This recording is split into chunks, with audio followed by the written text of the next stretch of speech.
One of the biggest operations in Colombian history took place at midnight today.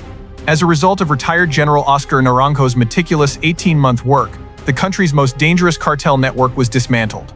In the operation codenamed Operation Cleanup, 47 people were arrested simultaneously, 12 tons of cocaine were seized, and $45 million in cash was found. This operation has gone down in history as the biggest blow to cartels in Colombia since Pablo Escobar's death. Naranjo could not hide his satisfaction at the press conference where he announced the success of the operation. "And tip I received 18 months ago has turned into one of Colombia's greatest victories today," said the retired general, explaining step by step how the operation was planned. This network was not only involved in drug trafficking but also played an active role in crimes such as kidnapping, extortion, and arms smuggling. The central figure of the operation was 52-year-old Carlos Mendoza, nicknamed El Jefe. This man was the son of one of Pablo Escobar's former associates and had built himself a large criminal empire using the connections he inherited from his father. While Mendoza was known as the owner of a seemingly legitimate construction company, he was actually one of Colombia's most dangerous men. Naranjo's interest in this network began in late 2022. A phone call from a mother living in Medellin reported that her son had been forcibly recruited by the cartel and that her family had been silenced with threats. "When that phone call came, I thought it was just a family's drama. But as I investigated, I realized there was a massive structure in front of me," said Naranjo, his voice trembling as he recalled that moment. Initial investigations revealed that Mendoza's organization was different from traditional cartel structures. This group operated in city centers, used technological communication tools, and presented themselves as ordinary businessmen. They were married, had children, and had active social media accounts. This made them very difficult to detect. Naranjo's strategy was to start from the lowest level of the network. The first target was small dealers selling drugs to university students. The capture and interrogation of these young people allowed access to the next link in the chain. Each arrest provided new clues to catch bigger fish. "Patience was our greatest weapon," said Naranjo, emphasizing how meticulously the operation was planned. Each suspect was observed for months. Who they met with, where they went, which vehicles they used were recorded one by one. As a result of this work, even the daily routines of cartel members were learned. The most difficult part was determining the real identities of the cartel leaders. Mendoza and his team used fake identities, regularly changed phone numbers, and used encrypted messaging applications. Naranjo's team spent months trying to crack this encrypted communication. The big breakthrough came when one of the cartel members was captured and made to talk. This person, in fear and remorse, explained how the organization worked. The real identity of El Jefe Mendoza was also revealed as a result of this confession. The man was earning an average of $8 million per month from drug trafficking, in addition to the money he earned from construction work. One of the most surprising details Naranjo learned was that most of the cartel members had normal family lives. They took their children to school, went shopping with their wives, and had family picnics on weekends. This double life kept them off the radar of security forces. The financial structure of the organization was also quite complex. Money was laundered through various legitimate businesses, and most of it was converted into real estate investments. Cartel members bought villas in Bogotá's most expensive neighborhoods and used luxury cars, but they were careful not to attract attention while doing so. "These men bore no resemblance to the cartel leaders in Hollywood movies," said Naranjo, emphasizing the changing face of modern criminal organizations. "They didn't wear gold chains, show off weapons, or live ostentatiously. On the contrary, they tried to appear modest." Operation preparations intensified over the last 3 months. Naranjo's special team prepared a minute-by-minute plan for the simultaneous capture of 47 targets. The most critical point of this plan was that none of them would have a chance to warn the others. Because when cartel members warned each other, they immediately changed identities and disappeared. "The simultaneous operation worked like an orchestra," said Naranjo, unable to hide his excitement as he described that night. In the operation that started at exactly 03, 200 police officers went into action simultaneously. Simultaneous raids were carried out in Bogotá, Medellin, Cali, and Cartagena. The first target was El Jefe Mendoza himself. Captured while sleeping in his home in a wealthy neighborhood, Mendoza couldn't hide his astonishment when he saw the police. When he asked, "Why are you arresting me?" the officers showed him the 200-page file they had. The man realized the game was over at that moment. In the search of Mendoza's house, $8 million in cash, gold bars, weapons, and most importantly, a notebook containing the names of cartel members were found. This notebook revealed the entire structure of the organization. Who was getting how much money, who was responsible for which region, who was in contact with whom, everything was written in detail. The second big target was raiding the luxury villa used by cartel members. Although this villa appeared to be a normal family home, there was a huge drug laboratory in the basement. Equipment capable of producing 500 kilos of cocaine daily was seized in the laboratory.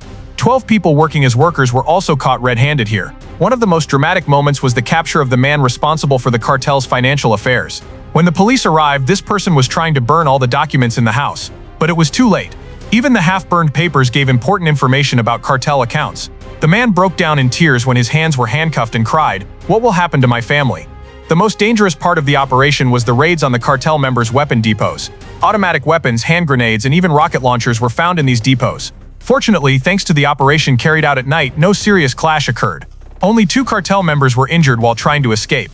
No one dying was the most successful aspect of the operation, said Naranjo, noting that his professional experience played an important role in this result. Dismantling such a large network without using violence, only with professionalism, was a success that would set an example worldwide. The amount of drugs seized during the operation was also at record levels. 12 tons of cocaine was worth approximately $300 million at street prices. This amount was enough to ruin the lives of thousands of young people. The drugs were destroyed using special ovens, and this process was broadcast live on television. Among the 47 people arrested were not only cartel members but also bankers, lawyers, and even several police officers who helped them. This situation showed how deeply the cartel network had taken root. Evil, unfortunately, can find support everywhere, said Naranjo, sharing his sadness about this situation. One of the most surprising arrests was the capture of a respected businessman's wife. This woman, who appeared to be involved in charity work, actually played a key role in laundering cartel money. Millions of dollars in cartel money were cleaned through charity accounts. The psychological impact of the operation was also huge. When the Colombian people woke up in the morning and saw the television and internet news, they experienced great astonishment. Comments like "finally someone is doing something" flooded social media. Naranjo became a real hero in the eyes of the people overnight. International reactions were also very positive. The U.S. Drug Enforcement Administration (DEA) described the operation as exemplary work. European countries also sent congratulatory messages to Colombia. This international support greatly boosted the morale of Naranjo and his team. Technology also played a major role in the success of the operation. Cartel members' phone conversations were monitored, messages were tracked, and even social media activities were analyzed. This technical tracking made it possible to know in advance where and when cartel members would come together. To fight 21st century criminals, we need to use 21st century methods, said Naranjo, emphasizing that classical police work was no longer sufficient. When technological capabilities are used correctly, catching criminals becomes much easier than before. The statements made after the operation revealed how big the cartel network was. The arrested people began to talk out of fear and desperation. These statements led to the emergence of other criminal organizations. "This is just the beginning," said Naranjo, hinting that bigger operations would come. Cartel leader Mendoza's statement was particularly noteworthy. After being caught, the man said, "We underestimated Naranjo. He's not just a retired general, he's a real hunter." These words showed how effectively Naranjo worked. The financial dimension of the operation was also huge. The total value of seized money, vehicles, real estate, and other assets reached $180 million. These assets were confiscated in favor of the state treasury, and it was announced that some of them would be used in social projects. One of the most valuable seized items was the collection of antique weapons in Mendoza's collection. These weapons are believed to be from the Pablo Escobar era and have very high historical value. The weapons will be placed in a museum and exhibited to the public. After the operation, Naranjo shared his feelings in an interview with the press. "I had been waiting for this moment for 18 months. I couldn't sleep at night, I was constantly making plans, but in the end we succeeded," he said. The happiness in his eyes was also noticed by television viewers. Naranjo's wife also described the stressful days of the operation. "Óscar hasn't been home for 18 months. He was constantly working, making plans, making phone calls, but today I'm proud of him," she said. These personal details made Naranjo even more endearing in the eyes of the people. Young police officers also played a major role in the success of the operation. Naranjo had preferred to work especially with officers aged 25-35. "Young people are braver, faster, and more proficient in technology," said Naranjo, emphasizing the importance of generational change. The reactions of the cartel members' families were also very different. While some were shocked, others said they were relieved. Especially wives and children were tired of living in constant fear. "Now we can sleep in peace," said one wife, showing the family dimension of the situation. The economic impact of the operation was immediately felt. With the collapse of the cartel network, drug prices in the region increased, and small dealers were unable to find sources. Although this situation put drug users in a difficult position, it is evaluated that it will bring positive results for public health in the long term. Naranjo's future plans also became a subject of curiosity. "This operation is over, but my struggle continues," said the retired general, stating that he was also dealing with other criminal organizations. He announced that he had started working especially on cybercrimes and new generation crime types. The success of the operation also boosted the morale of the Colombian police. The police organization, which had been tired in the cartel war for years, became hopeful again with this victory. "Naranjo showed us what the right path is," said a police commissioner, summarizing these feelings. The importance of international cooperation also emerged during the operation. Especially the information sharing with U.S. and European intelligence services enabled the detection of cartel members' foreign connections. This cooperation also sets an example for future operations. The media reflections of the operation were also very strong. World media brought this success in Colombia to the headlines. News titled "Big Blow to Cartels in Colombia" positively affected the country's image. The strategies used by Naranjo also began to be examined in academic circles. Universities are planning to add this operation to their curricula as a case study. This approach, called the Naranjo model, has begun to be implemented in other countries as well. The most emotional moment of the operation was the reunion of the rescued young man with his family. The mother who had asked for help 18 months ago broke down in tears as she hugged her son. "Thanks to Mr. Naranjo, I got my son back." These words showed the human dimension of the operation. With the collapse of the cartel network, the security situation in the region also improved. Citizens were not afraid to go out, business owners were not paying protection money, and young people were not living under drug pressure. This social change was the most valuable gain of the operation. Naranjo's final words moved everyone. "This operation is not just a police success, this is a victory of good over evil. And I dedicate this victory to the Colombian people." With these words, a historic operation came to an end, but Naranjo's mission to serve justice continued. Public opinion polls conducted the next day showed that Naranjo's public support reached 87%. This rate was the highest support shown to a retired general in Colombian history. The people were experiencing the happiness of finding a real leader. The success of Operation Cleanup became a beacon of hope not only in Colombia but throughout Latin America. Security forces from other countries asked Naranjo to share his experiences. This demand could be the beginning of regional cooperation. Finally, the most important message of this operation was this: with the right strategy, patience, and determination, even the biggest criminal organizations can be dismantled. Naranjo had proven this, and Colombia's future now looked more hopeful. On the third day of the operation, the statements of the captured cartel members revealed much more detailed information.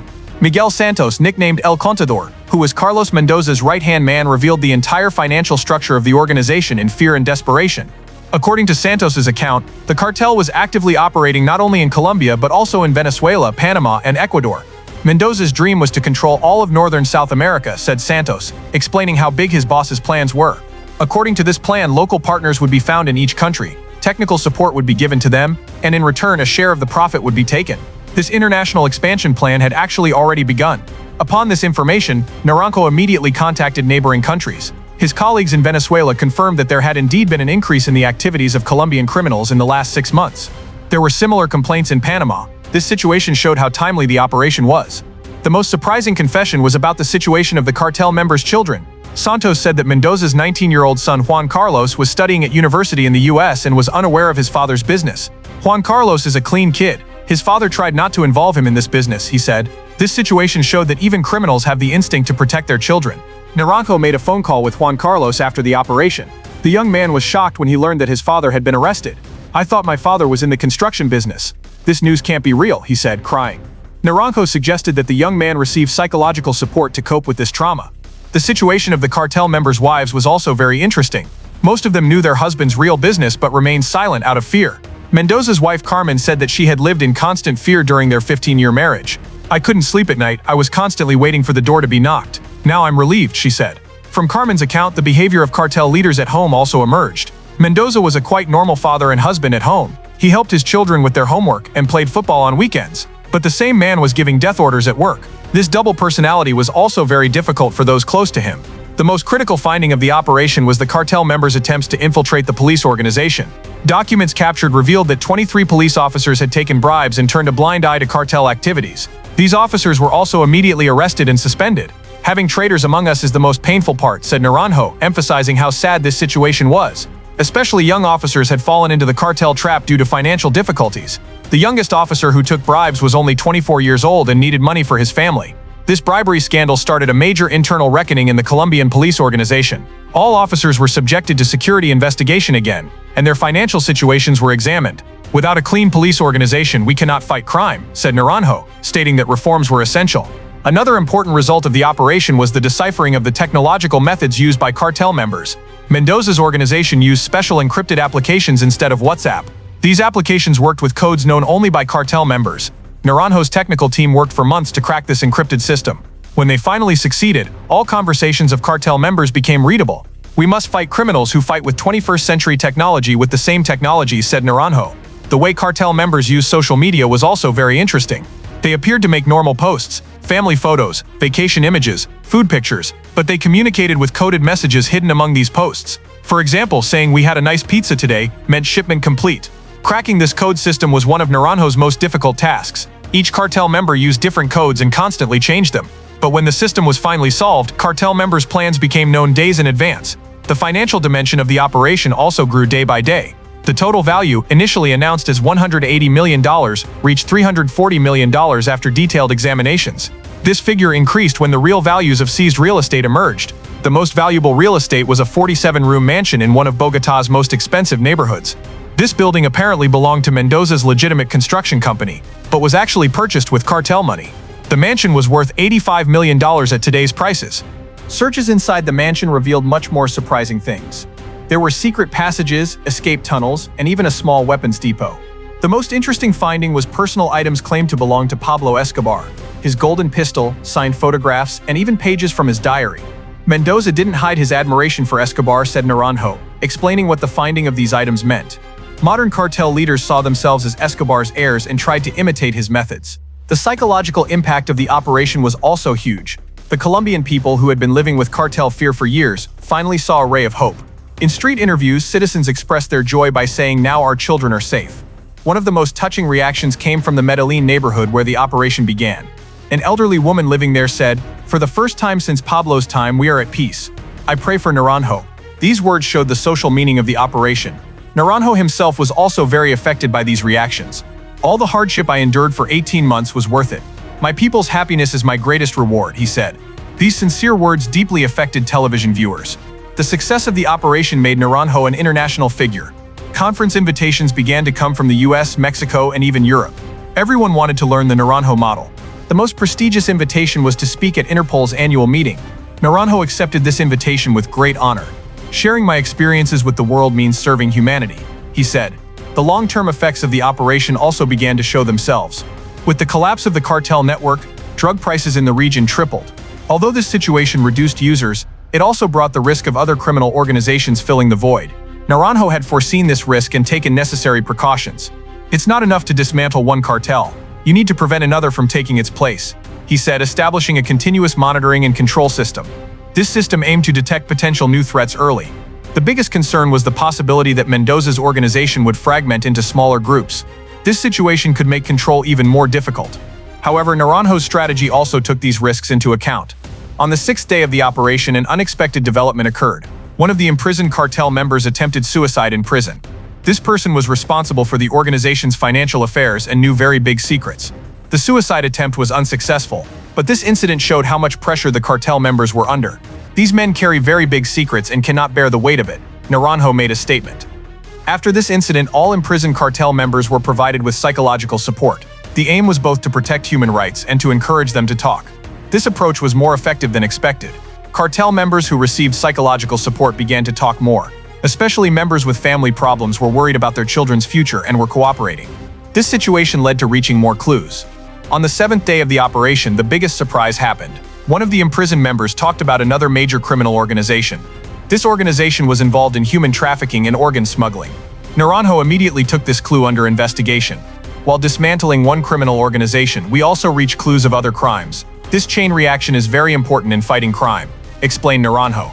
This approach could lead to a general decrease in crime rates in Colombia. The human trafficking clue was a much more sensitive issue, because the lives of people who were victims in this business were in danger. Naranjo handled this issue with the highest level of secrecy and established a special team. The media reflections of the operation continued to be very strong. Netflix announced that it wanted to make a documentary about the operation. A movie offer also came from Hollywood. Naranjo is evaluating these offers but emphasizes that his main focus is fighting crime. "Fame is not my goal, justice is my goal," said Naranjo, showing that media attention did not divert him from his path. This attitude increased his respectability in the eyes of the people even more. On the 11th day of the operation, new developments occurred internationally. The U.S. Department of Justice requested that some of the captured cartel members be extradited to their country. This request caused diplomatic discussions.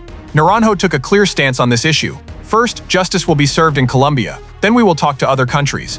These words were very important in terms of national sovereignty and received great support from the people. Among the cartel members whose extradition was requested were two important names who were also on the wanted list in the U.S. These people had committed major crimes not only in Colombia but also in the U.S. However, Naranjo argued that the justice process should first be completed in his own country. With the end of the operation, Naranjo's personal story also began to be very curious. The media began to research his past, his family, and even his childhood. However, Naranjo was very determined about protecting his private life. "My personal story is not important. What's important is Colombia's future," he said, avoiding answering personal questions. This attitude both showed his humility and demonstrated his professionalism. The success of Operation Cleanup became not just an event, but a symbol of Colombia's new beginning. Naranjo had not only dismantled a cartel network, but also renewed the people's faith in justice. In public opinion polls conducted in recent weeks, the Colombian people's trust in security forces rose to 73%. This rate was the highest level in the last 20 years. Naranjo's success had increased trust in the entire system. Among Naranjo's future plans is to establish a crime-fighting academy. At this academy, young police officers will be taught methods of fighting modern criminal organizations. "If knowledge is not shared, it is lost. I want to pass on my experiences to future generations," he said. In the final days of the operation, Naranjo received a surprising offer. The government wanted to put him at the head of the Colombian police organization. This offer was both honorable and a very challenging task. Naranjo is carefully evaluating this offer. "If I accept, I want to transform the entire Colombian police with the Operation Cleanup model," he said. This vision could completely change the country's security paradigm. Finally, the greatest legacy of Operation Cleanup was this. The Colombian people believed that injustice could be fought. Naranjo had not only caught criminals but also become a symbol of hope, and this was perhaps the most valuable gain of the operation.